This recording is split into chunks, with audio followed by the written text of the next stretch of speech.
All right, what's going on with it? All right, so vehicle came in, customer concern was a crank no start, and these are common for issues with the TIPM because they have an integrated fuel pump relay in this entire module. That relay sends power through one singular fuse on here, and from there will send power back to the fuel pump. So I started by checking that fuse and manually commanding that fuel pump relay on. Turn it back off.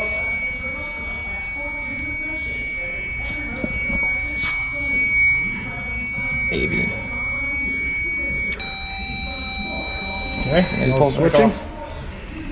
So from there, to confirm the fuel issue, I went ahead and disconnected the fuel rail line and ran a fuel pressure gauge in line with it and tried to crank it. Found there was 0 PSI to the fuel rail itself. So then I went down and checked the connection at the fuel pump itself. Okay. All right, so now that we're under the vehicle, I went ahead and came up to the fuel pump connector itself, which is easily accessible right here, and this goes straight back to the fuel pump. And then took my handy little Phillips probe here, took this and hooked it up onto the orange and blue wire. Look on real quick with a little bit of pressure just to get contact. And then this should, when actuated, we should be getting 12 volts on this signal. So right now it's obviously off. Turn it on.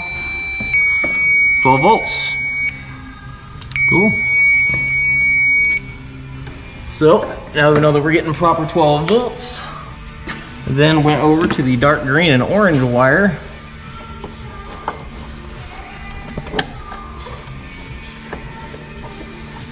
To check for ground.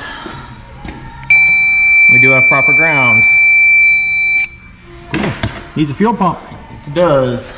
So final step after that, I went ahead and took my nice little liquid tape here, because we did pierce those wires and we are in the rust belt.